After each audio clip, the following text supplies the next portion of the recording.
that sound? Hello everybody, I'm Red Fox, and welcome back to Combat Clarification Grappler Baki Techniques Explained. You guys did a great job with the like goal in the last video. Hitting the like goal of 30 likes in a single day, let alone a week. So, as promised, I'll be doing a video of APELAX YT's request for an explanation of one of Baki's signature techniques, the Goutaijutsu. I hope you guys enjoy the video, and let's cue the intro.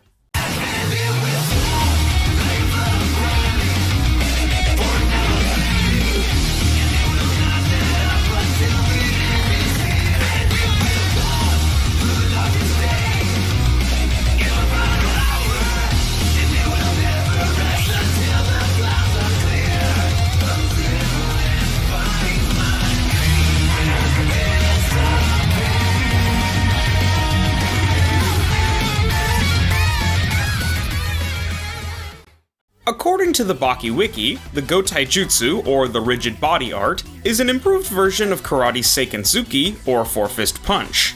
To perform it, a fighter has to stiffen their body to its utmost limits on the moment of impact. When the fighter uses it at the right moment during a Seiken punch, all of their joints will be fixed. It's very difficult to do, but if he succeeds, their fist will strike with the weight of his whole body. That's pretty much verbatim what the manga says, so no issues there.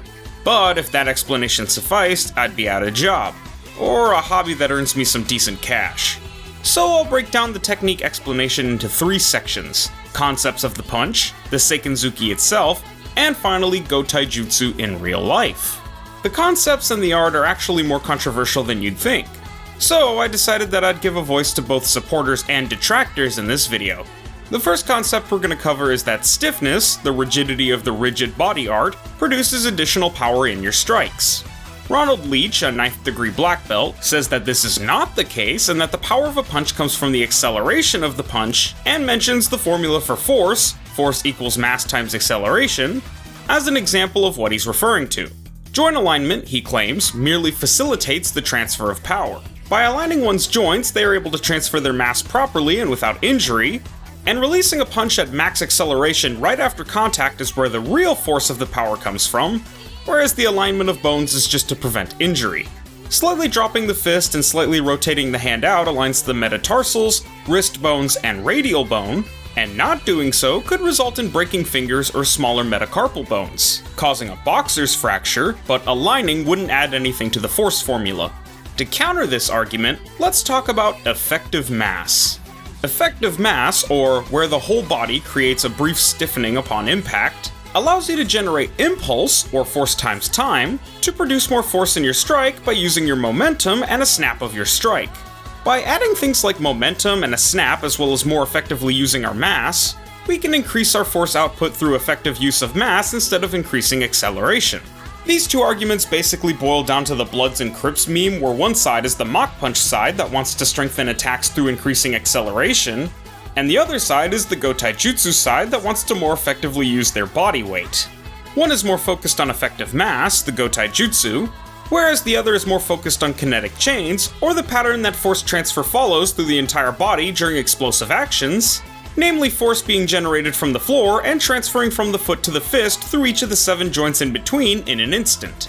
Touching more so on the Goutaijutsu camp, of course, while increasing acceleration for higher force output is simpler to understand, the reason why effectively using body weight by stiffening the muscles and joints right before the point of impact works is because the human body is mostly made of wobbling mass. We aren't a solid block of mass like a fridge, we have multiple segments to make up the body, both soft structures like muscle and rigid structures like bone, with soft structures and their malleability on impact being the wobbling mass portion. Rigid mass transfers force better, so to some degree Mr. Leach was right when he said it was more so about bone alignment to transfer force, but as we've discussed, momentum also plays a large part in a strike's power, and elasticity in collision directly negatively impacts momentum transferred, meaning the higher the rigidity of the strike on impact, the higher the momentum and the greater the force. Now, of course, it's important to remember that the Goutaijutsu isn't rigid throughout the entire strike. It must be a last-minute switch from limp to rigid, similarly to Shaorii. Martial arts legends from the superhuman Bruce Lee to the poster boy of boxing Jack Dempsey said that a powerful punch comes from a punch thrown relaxed with a rigid impact. And there are plenty of other things that go into it as well, like Baki's Earth Theory, or Baki's name for the phenomenon of pushing off of the ground for power, but it's almost universally accepted that the two most key factors for a devastating punch are balance and weight transfer, with weight transfer being Goutaijutsu's trademark. The important thing to understand is that the formula for a good punch is the exact same regardless to the technique, the practitioner, or the style.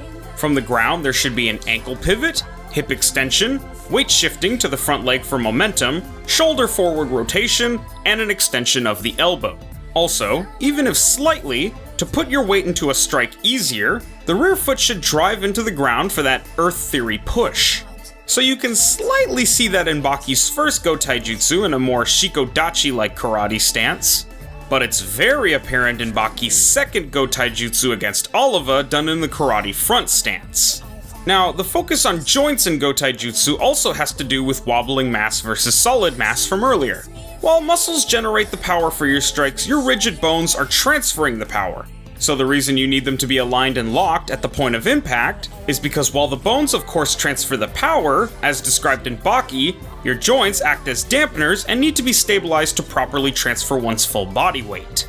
The Goutaijutsu is true to life in the idea that if your joint positioning was perfectly aligned and your muscles were tensed all at the last second, something obscenely difficult even for professionals, you would be able to punch with the force of your entire body weight. Quoting expertboxing.com, think of your body as a ball striking a wall. It will bounce back because the amount of energy transferred and returned during the impact. Now, your body will not respond like a ball because it isn't structured as one piece, like a plate. It's more like a unit made of multiple pieces, imagine a building. Instead of bouncing, it will try to collapse from its weakest and most movable parts, which are the joints. And if you can successfully keep your joints from collapsing during this moment of impact, you'll be able to transfer more energy to your opponent. But of course, this is all very hard to do if you don't understand the movement and how your joints are stressed during these movements. That analogy sounds oddly familiar, and it just goes to show that it's just a matter of biomechanics, nothing fantastical or anime. Before talking briefly about the Seikensuki, Baki's preferred means of attack when using the Goutaijutsu, I want to wrap up our concept section with a small glimpse into stiffness and looseness in martial arts, a topic that will be incredibly important in our next episode of Grappler Baki Techniques Explained. The mighty impact, or the strongest impact you can make with a strike, be it a punch, a kick, or even a strike with a weapon, is created by a stiffness around the joint just before impact for the express purpose of most effectively transferring kinetic energy from our body weight into the fist, and then transfer that energy into our opponent through the use of a relaxed arm right before the impact, so that most or all of your body weight is transferred upon impact rather than not striking a balance between looseness and rigidity, causing a loss of energy from unnecessary stiffness or from too much malleability on impact. Now, Baki's use of the Seikensuki for his Goutaijutsu strike likely stems from the strike's form being conducive to stiffness of the whole body, as karate forms and stances are typically strongly grounded, and the upper body barely moves, allowing the user to be rigid after executing the golden punch formula from before, and force their body weight through.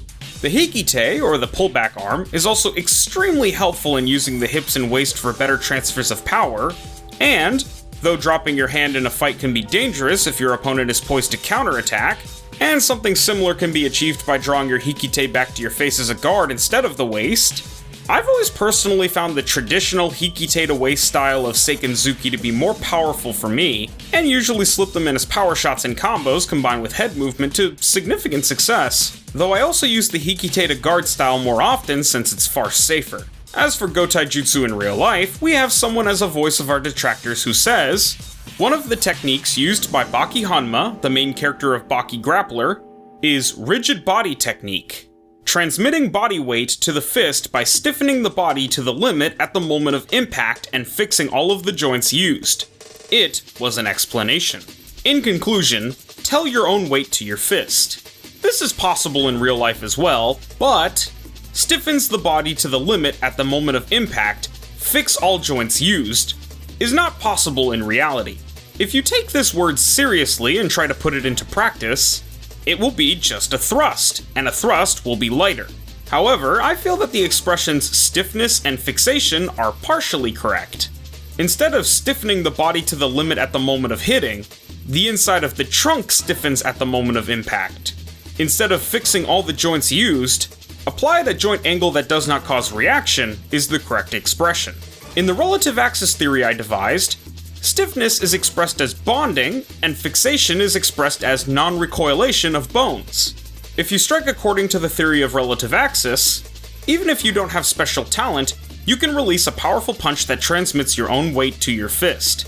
Now, all that was run through Google Translate, so grain of salt. But while I agree to some degree and think that the alternative that this person is describing would be effective as well, the premise of fixing all of the joints leading to just a weak thrust is one I find to be false.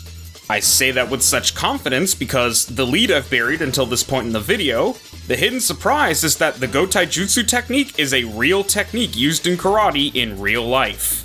To describe it in real life, it's a primarily Okinawan and Gojo Ryu technique that can be described in the following way. Shinkuchi is the tension or stability of the joints in the body for a firm stance, a powerful punch, or a strong block. When punching or blocking, the joints of the body are momentarily locked for an instant and concentration is focused on the point of contact. The stance is made firm by locking the joints at the lower body, and by gripping the floor with the feet. Accordingly, a rapid free-flowing movement is suddenly stopped for a very short instant, on striking or blocking, as power is transferred. The tension must be released immediately for the next movement. That's a quote from Higa Onomorio, a well-known Gojo Ryu master describing the technique. You can read more about it and a scientific breakdown of that quote from a link in the description below with the rest of my source material, but the basic idea is that what we see in Baki and what we see in real life are pretty much one-to-one, which makes sense since even Bob McCarthy's karate instructor, a normal person, was capable of demonstrating the technique even if he couldn't use it in a real fight. Itagaki typically only reserves more fantastical moves for named, recurring members of the cast of Baki, not one-off extras and background characters. Granted, there's some confusion in the sensei's descriptions and the scientific breakdown about planting of the feet, but it's a discrepancy between Shaorii or stages of mastery. The sensei is speaking from a place of mastery and teaching without explaining the finer mechanics of the technique, but regardless, you can see in this video, subvert common sense, real blade, the legendary rigid body technique. World champion Hayato Fukuji will show you the special skills of Okinawan traditional karate masters part 1, and other videos of the same ilk, that not only is it some ancient Okinawan technique, it's still used to this very day. So, that's it folks. Now you understand the concepts of the move, how Baki prefers to use it and why, and that Goutaijutsu is, in fact, a real-life technique. Now, we hit 30 likes in a day last time, we hit over 40 likes in a week in all, so let's see if you guys can hit this goal, because it's gonna be a hard one. For the Super Shaorii special explanation video, the video the God of Patience NSL Kage requested like over a year ago, which will cover both offensive and defensive Shaorii in a single video, 80 likes. I know, that's insane. That's crazy, there's no way we can double the amount of likes on this video from the average. Well, I believe in you guys. If you want the next combat clarification episode on the legendary Shaorii technique, share this video with anyone you think would be interested and pray that they like it because 80 likes in one single week is your challenge. Over 10 likes a day for an entire week at least. Good luck. Anyway, I hope everybody enjoyed that video, and if you did, be sure to like for Shaorii next, comment down below what you liked and anything else you might know that you'd like to share, and subscribe for more Grappler Baki content. If we don't hit the like goal, expect to see another episode of Kengan Maximum, Julius Reinhold vs Kure Raian. I've been Red Fox, the biggest, strongest guy in the whole wide YouTube, and this has been Combat Clarification Grappler Baki Techniques Explained. Thanks for watching, guys. Peace.